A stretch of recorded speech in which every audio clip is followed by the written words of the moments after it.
Salam Bapak Ibu dan saudara sekalian yang berada di rumah.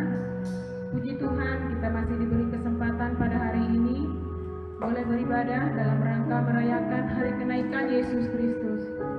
Saya percaya walaupun ibadah kita berlangsung lewat media online, tapi tidak akan mengurangi rasa syukur kita kepada Tuhan kita.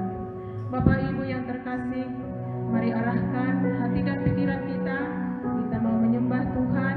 Kita akan naikkan pujian penyembahan kita yang berkata, Kuduslah Tuhan.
Mari kita satu di dalam doa.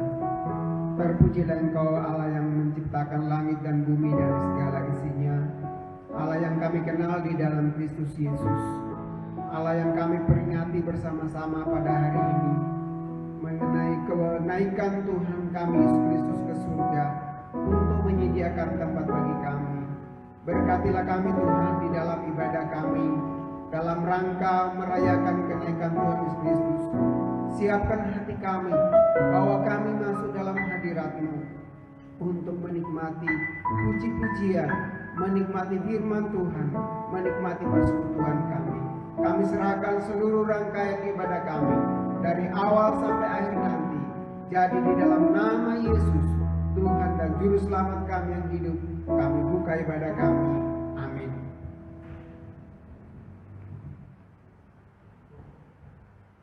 Puji nama Tuhan, Bapak Ibu yang terkasih. Selanjutnya kita akan kembali naikkan pujian sukacita kita kepada Tuhan sebagai ungkapan rasa syukur kita kepada Tuhan. Walaupun Bapak Ibu ada di rumah, saya berharap Bapak Ibu ikut bersukacita dengan bertepuk tangan menyanyikan pujian ini. Kita nyanyikan Ku Menang, Ku Menang. Ku menang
Puji nama Tuhan.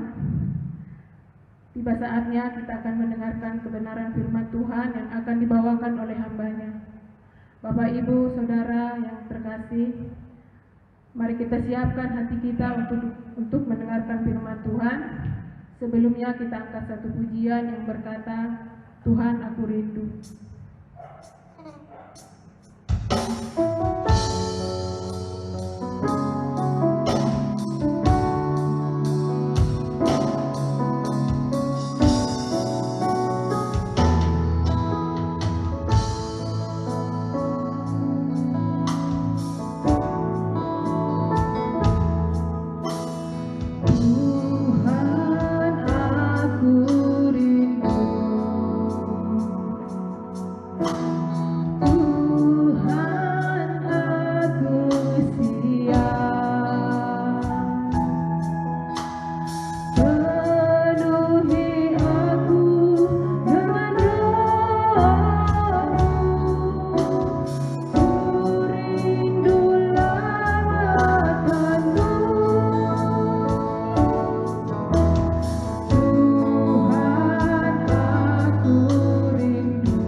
diperkenankan untuk menghampiri tahta-Mu, untuk boleh mendengarkan suara-Mu lewat kebenaran firman Tuhan.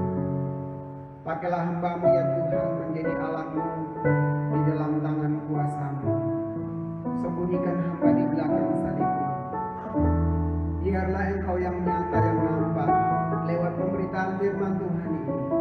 Dengan segala keterbatasan hamba-Mu, biarlah kuasa-Mu dinyatakan, sehingga kebenaran-Mu ini Tuhan boleh menjadi berkat bagi hamba-Mu dan juga bagi setiap jemaat Tuhan yang menangkap dan mendengarkan firman Tuhan ini. Engkau akan mengubahkan kami menjadi pribadi-pribadi yang mengerti dan taat akan perintah Tuhan. Terpuji nama-Mu Tuhan, kami serahkan pemberitaan firman ini dari awal sampai akhir nanti. Di dalam berkat nama Yesus Kristus kami berdoa kepadamu. Amin.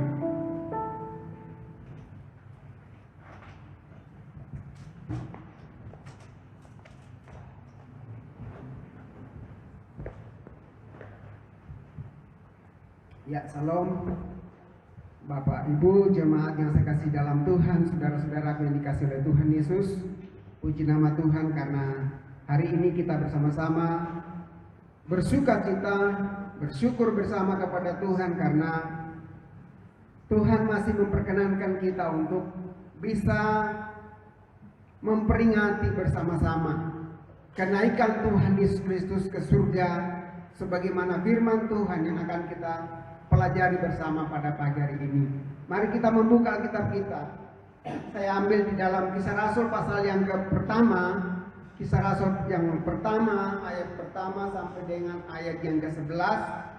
Bapak Ibu jemaat di rumah dan dimanapun kita berada, mari kita buka firman Tuhan bersama-sama dan kita baca dari Kitab Kisah Para Rasul pasal yang pertama, ayat yang pertama sampai dengan ayat yang ke-11. Saya akan membaca dan Bapak Ibu akan mengikuti di dalam hati sambil membaca di dalam hati. Roh Kudus dijanjikan, hai Theophilus, dalam bukuku yang pertama aku menulis tentang segala sesuatu yang dikerjakan dan diajarkan Yesus sampai pada hari ia terangkat. Sebelum itu ia telah memberi perintahnya oleh Roh Kudus kepada rasul-rasul yang dipilihnya. Kepada mereka ia menunjukkan dirinya setelah penderitaannya selesai, dan dengan banyak tanda ia membuktikan bahwa ia hidup. Sebab selama 40 hari ia berulang-ulang menampakkan diri dan berbicara kepada mereka tentang kerajaan Allah. Pada suatu hari ketika ia makan bersama-sama dengan mereka, ia melarang mereka meninggalkan Yerusalem dan menyuruh mereka tinggal di situ menantikan janji Bapa yang demikian katanya, telah kamu dengar daripadaku, sebab Yohanes membaptis dengan air, tetapi tidak lama lagi kamu akan dibaptis dengan Roh Kudus. Maka bertanyalah mereka yang berkumpul di situ, Tuhan, maukah engkau pada masa ini memulihkan kerajaan bagi Israel? Jawabnya, engkau tidak perlu mengetahui masa dan waktu yang ditetapkan Bapa sendiri menurut kuasanya. Tetapi kamu akan menerima kuasa kalau Roh Kudus turun ke atas kamu, dan kamu akan menjadi saksiku di Yerusalem dan di seluruh Yudea dan Samaria dan sampai ke ujung bumi. Sesudah ia mengatakan demikian, terangkatlah ia disaksikan oleh mereka, dan awan menutupnya dari pandangan mereka. Ketika mereka sedang menatap ke langit, waktu ia naik itu tiba-tiba berdirilah 2 orang yang berpakaian putih dekat mereka dan berkata kepada mereka, hai orang-orang Galilea, mengapakah kamu berdiri melihat ke langit?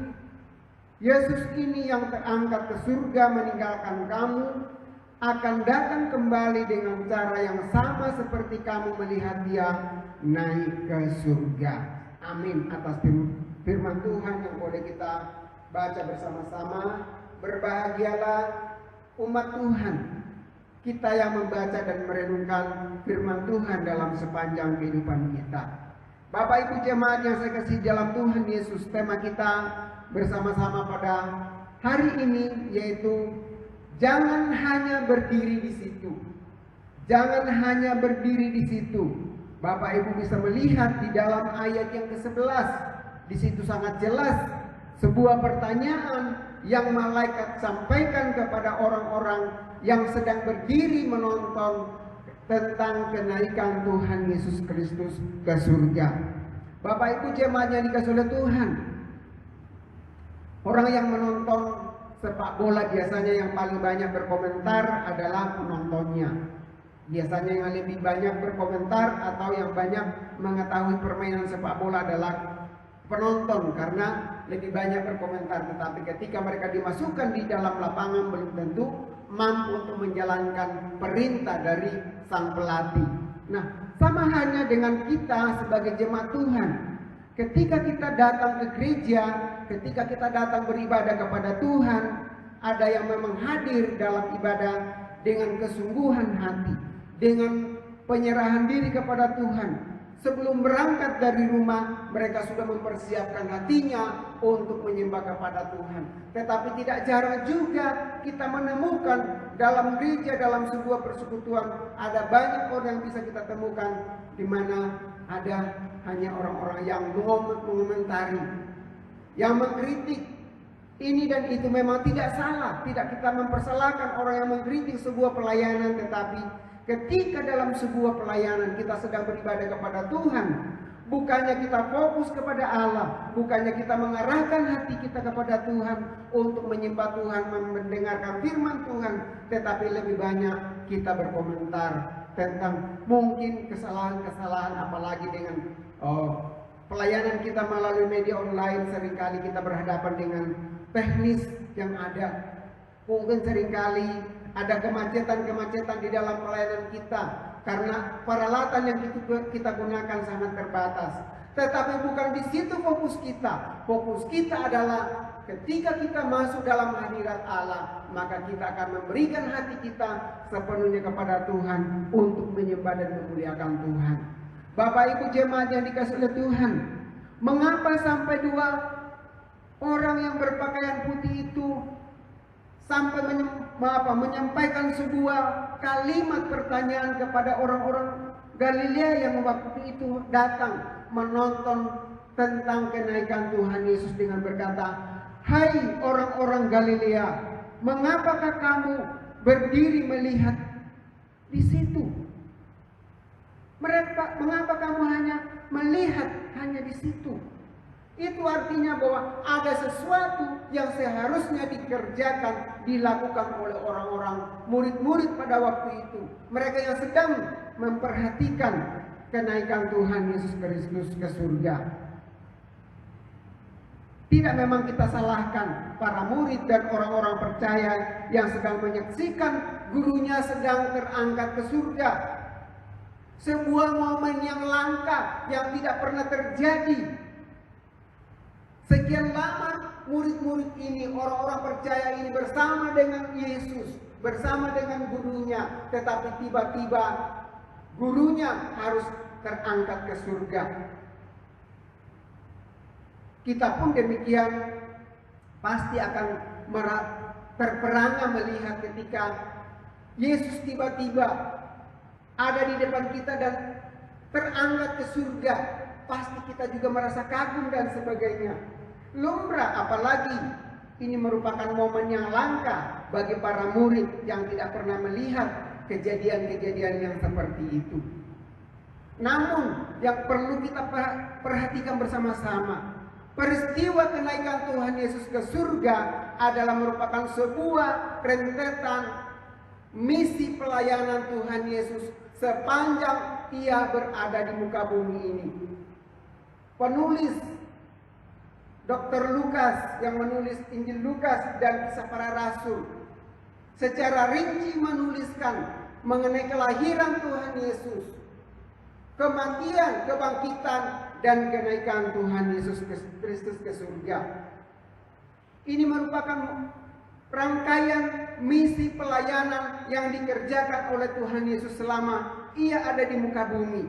Dan sekarang Dia harus menyelesaikan tugasnya untuk naik ke surga. Sebuah fakta yang menjelaskan bahwa Yesus benar-benar adalah anak Allah yang diutus ke dunia untuk melaksanakan penyelamatan bagi umat manusia, menunjukkan dirinya bahwa Dia adalah Allah. Bahkan kalau kita melihat di dalam ayat yang keempat di situ dikatakan bahwa ayat yang ketiga bagian B mulai di situ bahwa Ia berulang kali menunjukkan dirinya kepada banyak orang selama 40 hari dari sejak kebangkitan Yesus dari antara orang mati. Yesus berulang-ulang menyatakan dan menampakkan diri kepada banyak orang. Untuk apa? Maksudnya apa? Adalah untuk membuktikan kepada dunia, kepada manusia bahwa ia benar-benar hidup. Ia sudah mengalahkan maut. Yang pertama yang harus kita lihat bersama-sama dalam pembacaan kita di sini, bahwa kebangkitan, kenaikan Tuhan Yesus Kristus ke surga adalah sebagai sebuah penugasan, sebagai sebuah penegasan bahwa kenaikannya ke surga adalah merupakan fakta kebangkitan Tuhan Yesus yang mengalahkan maut. Itu adalah fakta kebangkitan Tuhan Yesus. Itu adalah bukti bahwa Yesus hidup. Bukan hanya merupakan sebuah halusinasi, sebuah dongeng, sebuah cerita. Tidak hanya dengan cerita-cerita di zaman nenek moyang kita. Tetapi kenaikan Tuhan Yesus, kebangkitan dan kenaikan Tuhan Yesus bukan sebuah halusinasi, tetapi sebuah fakta, sebuah kenyataan. Tetapi Yesus benar-benar hidup.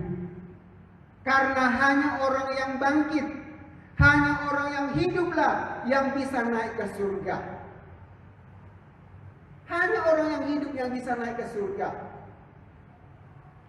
Belum pernah kita melihat di dunia ini ada orang tiba-tiba yang sudah lama mati kemudian tiba-tiba berlari dan sebagainya. Kecuali mungkin menggunakan ilmu dan sebagainya. Tetapi kenaikan Tuhan Yesus ke surga adalah merupakan sebuah histori, sebuah sejarah yang sungguh-sungguh terjadi. Dan hanya dalam iman Kristenlah kita bisa menemukan fakta itu. Hanya dalam iman Kristen kita bisa melihat. Hanya di dalam kitab suci kita, di dalam firman Tuhan, kita bisa melihat bahwa Yesus naik ke surga, menunjukkan kemahakuasaannya kepada umat manusia. Kenaikan Tuhan Yesus ke surga bersifat jasmani. Tubuhnya benar-benar terlihat, dipandang oleh semua mata yang hadir pada waktu itu. Tentang kenaikan Tuhan Yesus Kristus ke surga. Sama halnya juga nanti ketika Yesus datang kembali, datang ke dalam dunia untuk menyambut saleh-salehnya, akan sama seperti yang dilihat oleh para murid dan orang-orang Galilea pada waktu itu. Bersifat jasmani. Karena mana mungkin kita bisa melihat tubuh Tuhan Yesus. Yesus naik ke surga, Yesus datang ke dalam dunia kalau tidak menggunakan tubuh. Kalau hanya berbentuk roh. Tidak semua orang bisa melihat.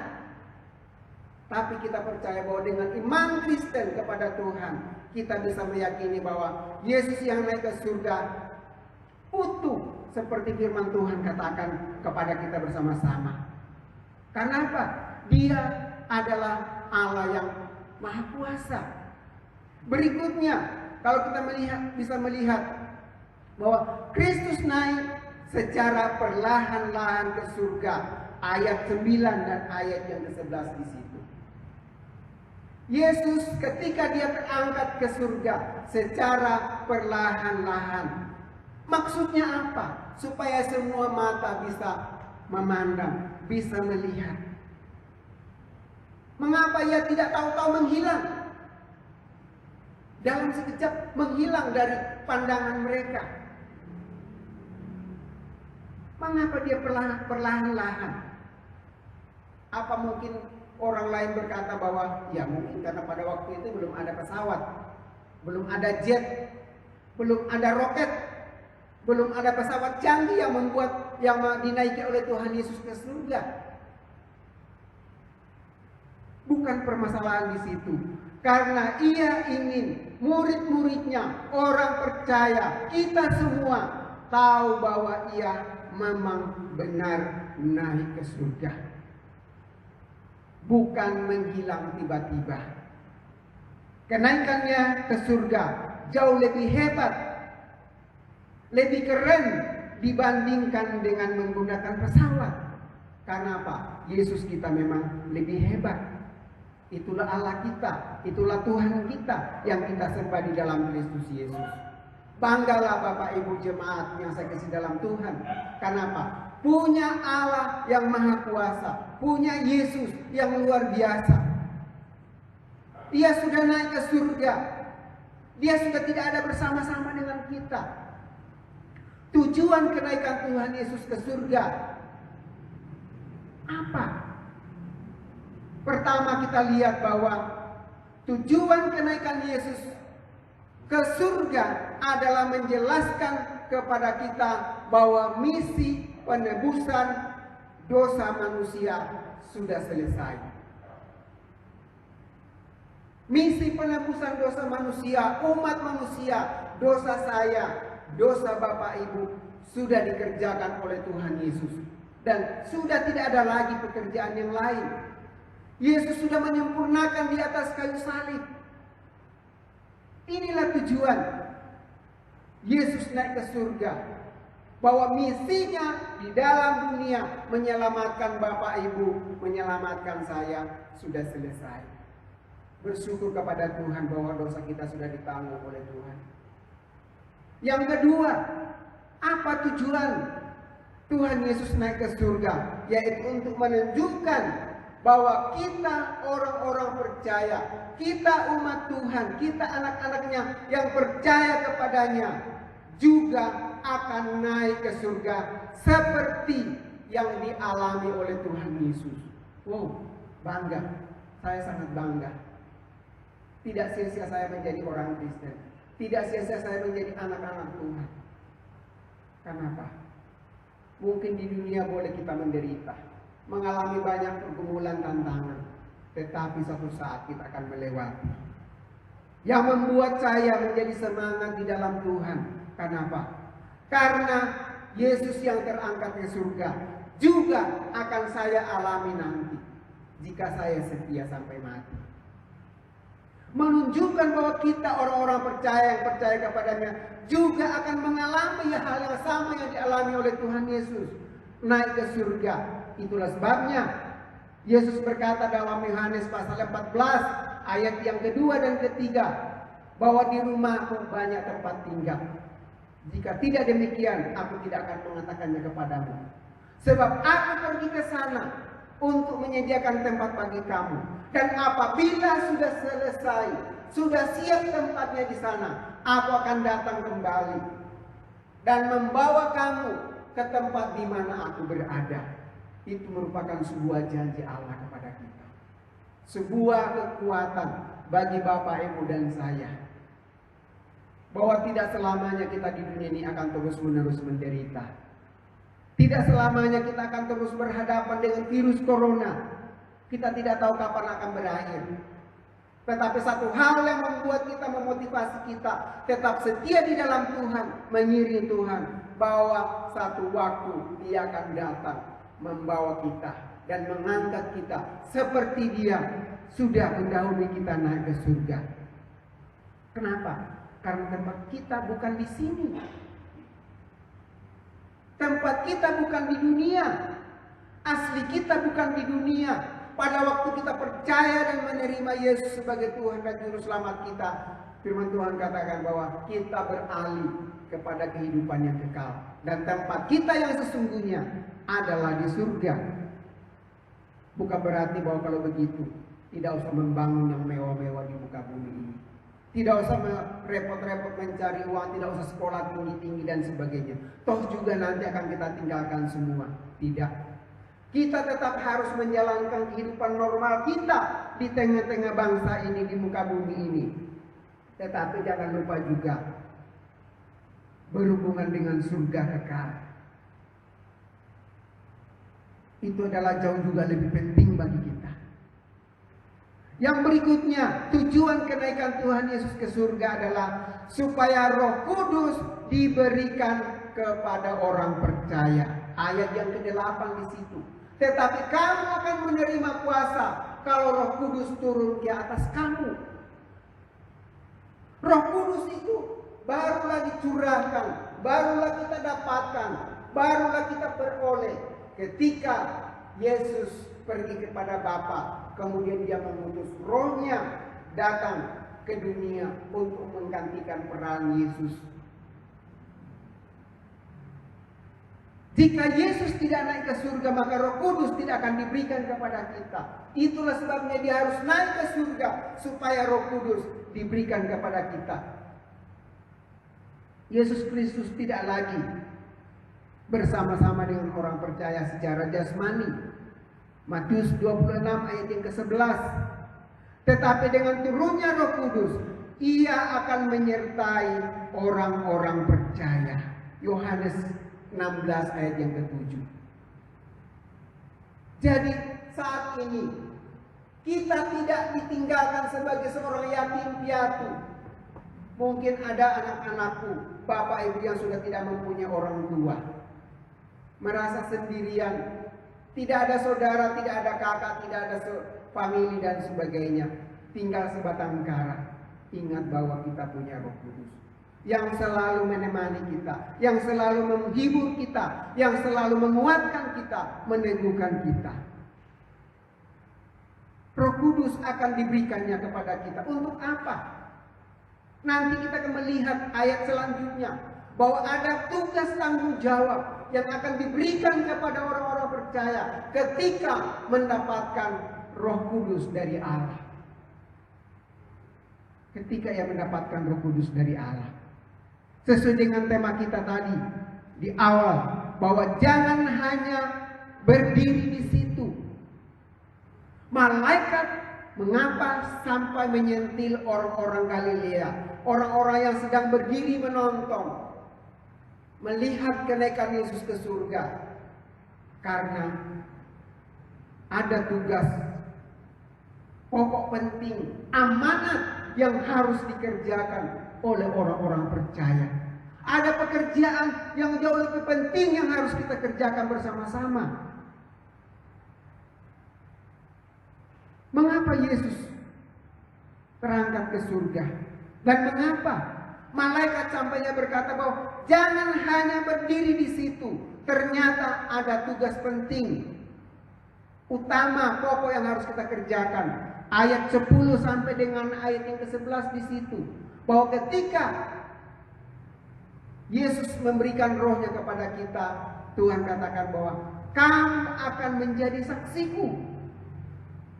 Kita punya tanggung jawab. Kita punya pekerjaan yang harus kita laksanakan. Karena itu, jangan hanya merenungkan surga saja. Kapan ya saya masuk surga? Kapan saya beralih dari penderitaan ini? Penting memang, tetapi tidak melakukan apa-apa. Murid-murid terus memandang ke langit. Makanya ditegur oleh malaikat pada waktu itu. Seharusnya mereka segera beranjak dari tempat itu untuk pergi, untuk bekerja, untuk melayani, untuk memberitakan Injil, menyampaikan kabar baik kepada banyak orang. Jika kita masih hidup di dunia ini, tugas kita yang pertama adalah jangan kita hanya sibuk dengan dunia. Perut penting, makan minum penting, kebutuhan-kebutuhan jasmani penting. Tetapi jangan lupa, ada pekerjaan pokok yang harus kita lakukan bersama-sama, yaitu bekerja bagi Tuhan, melayani Tuhan, memberitakan Injil. Yesus sudah menjelaskan di dalam Matius 28 ayat ke-19 sampai 20 bahwa kamu akan pergi untuk memberitakan Injil. Kamu akan kujadikan muridku supaya apa? Kamu pergi bersaksi memberitakan Injil kepada semua bangsa. Untuk pergi, untuk menjalankan misi amanat agung Tuhan Yesus, memang perlu biaya, perlu tenaga dan sebagainya. Saya kurang tahu berapa biaya, berapa dana kita untuk misi pelayanan setiap minggu, setiap bulan yang kita kumpulkan untuk pergi memberitakan Injil, untuk mengutus orang, untuk membuka ladang-ladang pekerjaan Tuhan. Ke depan gereja harus memiliki dana khusus untuk misi penginjilan, untuk menjangkau jiwa-jiwa yang ada di sekeliling kita. Kita tidak hanya berpikir fokus ke dalam, membangun ke dalam, tetapi ada tugas penting yang harus kita kerjakan, yaitu perintah Tuhan Yesus untuk pergi memberitakan Injil. Itu yang disampaikan di dalam ayat yang kedua dalam pembacaan kita di sini. Sampai pada hari Ia terangkat, sebelum itu Ia telah memberi perintahnya oleh Roh Kudus kepada rasul-rasul yang dipilihnya. Ayat yang ke-8 bagian B. Dan kamu akan menjadi saksiku di Yerusalem dan di seluruh Yudea dan Samaria dan sampai ke ujung bumi. Ini sangat jelas di situ. Tugas pokok penting yang harus kita kerjakan. Ada banyak orang berkata bahwa itu tugasnya pendeta, itu tugasnya hamba Tuhan untuk bersaksi untuk penginjilan. Tugas penginjilan, pemberitaan Injil adalah tugas semua orang percaya kepada Tuhan. Semua orang yang percaya kepada Tuhan. Perintah itu berlaku bagi semua orang Kristen, bagi semua orang percaya. Kalau perintah itu tidak dilakukan, Yakobus pasal 4 ayat yang ke-17 katakan bahwa kalau kita tahu berbuat baik dan kita tidak melakukannya, maka kita berdosa. Penginjilan, memberitakan Injil, memenangkan jiwa-jiwa, itu adalah perbuatan baik. Kenapa? Berhubungan dengan kekekalan, berhubungan dengan surga. Itulah sebabnya kita harus kerjakan pekerjaan ini. Di mana kita harus memberitakan Injil? Tadi di dalam ayat yang ke-8, di Yerusalem, Yudea, Samaria dan sampai ujung bumi.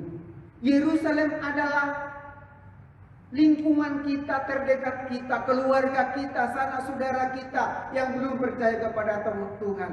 Itulah fokus kita untuk memenangkan mereka kepada Tuhan. Setelah itu kita keluar ke Yudea, Samaria, barulah sampai ke ujung bumi. Ini tugas pokok yang harus dikerjakan oleh semua orang percaya. Yesus sudah memberikan perintah kepada kita. Maukah kita melakukannya itu? Tadi malaikat Tuhan berkata bahwa jangan kamu hanya berdiri di situ. Mengapa kamu hanya berdiri menengok ke langit? Pergi beritakan Injil, keluar melayani. Berikan hidupmu kepada Tuhan untuk melayani anak-anak muda yang punya potensi. Jangan sia-siakan potensimu untuk melayani Tuhan. Apapun bentuk pelayanan yang kau kerjakan di rumah Tuhan, di dalam gereja, berarti bagi Tuhan. Jangan hitung-hitungan. Tuhan akan menghitung semua yang kita kerjakan bagi Tuhan. Jemaat yang saya kasih dalam Tuhan, mari kita ambil saat ini, saat teduh bersama-sama, untuk merenungkan bersama-sama apa yang sudah kita lakukan selama kita menjadi orang Kristen, selama kita mengenal Yesus sebagai juru selamat. Apa saja yang sudah kita kerjakan bagi Tuhan? Ia sudah menyelamatkan kita. Ia sudah memberikan hidup kekal kepada kita. Ia sudah menjanjikan surga bagi kita. Tetapi sebelum kita naik ke surga, Tuhan katakan bahwa aku memberikan perintah baru kepadamu, yaitu pergilah, jadikanlah semua bangsa muridku. Inilah tugas pokok kita bersama-sama. Kita tidak hanya berkomentar dengan hal-hal yang tidak terlalu penting. Jauh lebih penting adalah ketika kita bisa memenangkan saudara kita. Kita bisa memenangkan orang lain. Kita bisa memenangkan tetangga kita yang belum percaya kepada Tuhan. Momen kenaikan Tuhan Yesus ke surga saat ini yang sedang kita peringati bersama-sama, walaupun kita sedang di tengah-tengah pandemi corona, bukan berarti bahwa kita hanya memikirkan soal masa depan, ekonomi, kebutuhan keluarga, pekerjaan dan sebagainya. Kita tidak tahu kapan Yesus datang kedua kali. Alkitab mengatakan bahwa sudah tidak lama lagi kedatangan Tuhan Yesus yang kedua kali sudah sangat dekat. Apakah selama kita menjadi orang Kristen kita sudah pernah memberitakan Injil kepada orang lain secara langsung. Bersaksi bukan hanya lewat sikap, karakter kita, tindakan kita. Jauh lebih penting adalah ketika kita mengeluarkan Injil untuk kita sampaikan kepada orang lain. Ketika orang yang kita injili tersebut percaya dan menerima Yesus sebagai juru selamatnya, Tuhan katakan bahwa beribu-ribu malaikat bersorak-sorak di surga karena satu jiwa dimenangkan bagi Tuhan. Ini pokok doa kita bersama-sama dalam 10 hari ke depan sebelum pencurahan Roh Kudus. Tuhan menyuruh kita untuk mengambil keputusan bersama-sama, menangkap momen ini untuk memberikan diri kita, hidup kita pada Tuhan. Mulai hari ini belajar memberanikan diri untuk bersaksi. Soal orang lain percaya atau terima atau menolak, itu urusannya Tuhan. Tugas kita adalah memberitakan Injil. Terima kasih Bapa di surga untuk firman Tuhan yang boleh kami renungkan bersama.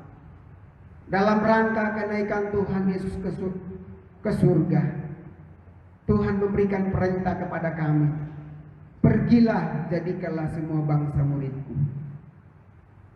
Barulah kita dipersiapkan untuk menyambut kedatangan Tuhan yang kedua kali. Terima kasih Bapa, biarlah setiap umat Tuhan, jemaat Tuhan yang ada dalam keluarga besar GKI Majalaya ini semakin bersemangat dalam melayani Tuhan. Terima kasih Bapa untuk hari ini kami boleh diingatkan untuk setia di dalam Tuhan melayani pekerjaan-Mu, bersaksi. Terpujilah nama-Mu Tuhan. Kami berdoa mengucap syukur untuk firman Tuhan pada sore hari ini, pada pagi hari ini. Di dalam berkat nama Yesus Kristus, firman hidup itu, kami berdoa kepadamu. Amin.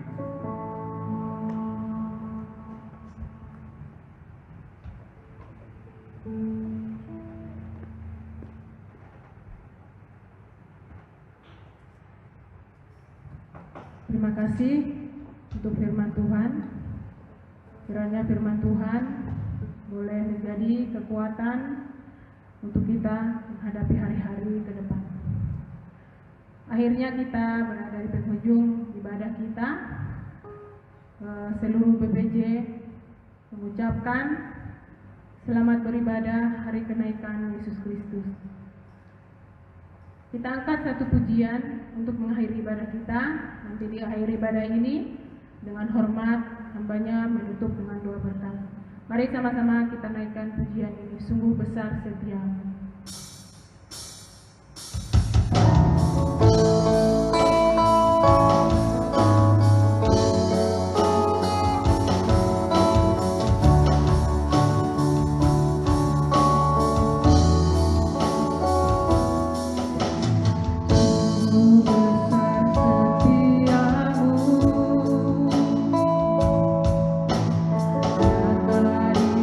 Sepanjang hidup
menyatakan kesempurnaan pekerjaan-Mu di dalam kami melalui kenaikan-Mu ke surga, di mana kami anak-anak-Mu menyembah dan memuliakan Engkau. Kiranya apa yang kami buat pada pagi hari ini di dalam ibadah kami berkenan menyenangkan hati-Mu.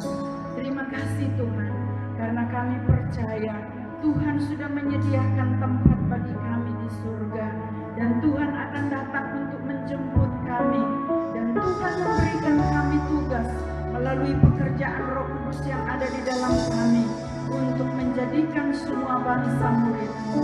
Tuhan, pakailah kami untuk menjadi berkat di sepanjang hidup yang Tuhan masih karuniakan bagi kami. Di akhir ibadah kami pada pagi hari ini, Tuhan, kami mau menyerahkan beberapa pergumulan kami ke dalam tangan-Mu. Kami mau berdoa untuk saudara-saudara kami yang sedang terbaring dalam kelemahan tubuh. Kami ingat berdoa untuk anak kekasih-Mu Nelly yang masih terbaring di rumah sakit dalam kelemahan tubuh. Kami ingat berdoa untuk Bapak Lira juga, Tuhan mengulurkan tangan-Mu. Kami ingat berdoa juga untuk Ibu Sulastri. Kami mohon lawatan-Mu untuk semua anak-anak-Mu yang sedang di dalam kelemahan tubuh. Kami juga berdoa untuk saudara sebangsa kami juga yang sedang terbaring di rumah sakit, entah itu karena virus corona, entah itu karena penyakit lain. Di dalam nama Tuhan Yesus, kami mohon lawatan untuk mereka, untuk menyembuhkan, untuk menjamah dan memulihkan kembali kesehatan mereka, ya Bapa. Kami berdoa kepada-Mu supaya Engkau memberkati seluruh jemaat-Mu dalam menjalani situasi ini, Tuhan. Teguhkan iman dan pengharapan kami di dalam Engkau. Engkau adalah sumber pertolongan kami di tengah kondisi yang sulit ini. Engkau tidak akan pernah tinggalkan kami. Engkau menyertai kami sampai pada kesudahan alam. Peliharalah umat-Mu dalam melewati masa-masa sulit ini. Teguhkan iman dan pengharapan mereka. Cukupkan semua kebutuhan mereka. Lindungi mereka dari paparan virus corona. Bungkus mereka di dalam kuasa bilur-bilur-Mu, sehingga mereka terlindung di dalam anugerah Tuhan. Terima kasih Bapa. Akhirnya saudaraku, kasih karunia dari Allah Bapa, anugerah dari Yesus Kristus, pimpinan penyertaan serta penghiburan dari Roh Kudus yang ada di dalam kita akan terus menyertai, menghibur dan menguatkan kita sampai Tuhan Yesus datang menyambut kita semua saleh-salehnya. Amin. Saudara kekasih, seperti yang saya sudah umumkan waktu hari Minggu, bahwa hari ini kita akan berpuasa mulai dari jam 6 sore sampai besok hari Jumat sampai jam 4:30 kita buka puasa. Sepanjang malam dan sepanjang hari ada beberapa jam yang Tuhan anugerahkan. Gunakan jam-jam itu untuk menikmati firman Tuhan, menikmati persekutuan pribadi dengan Tuhan. Saudara, orang berpuasa 10 hari sampai pada keturunan Roh Kudus. Kita 1 hari saja berpuasa, saudara. Tuhan tidak melihat lamanya kita berpuasa, tapi kesungguhan kita untuk mencari pertolongan dan hadirat Tuhan di dalam kehidupan kita.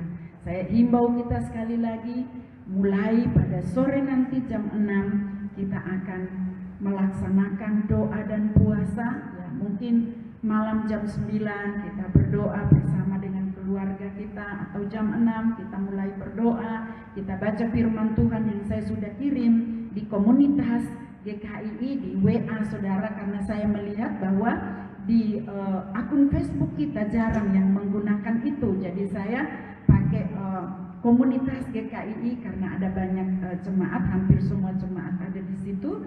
Jadi saudara boleh buka di WA komunitas, saudara bisa lihat ayat renungan kita dan ada beberapa pokok doa di situ. Sekali lagi, kalau saudara punya pergumulan pribadi, saudara boleh WA langsung ke saya atau ke Pak Paulus untuk kita bisa doakan mulai malam ini dan sampai besok kita akan berdoa itu bersama. Nanti 4:30 kita akan renungan melalui WA bersama, jadi saudara bisa buka WA dan kita bisa akan renungan bersama di situ. Demikian pengumuman yang saya sampaikan buat kita. Tuhan memberkati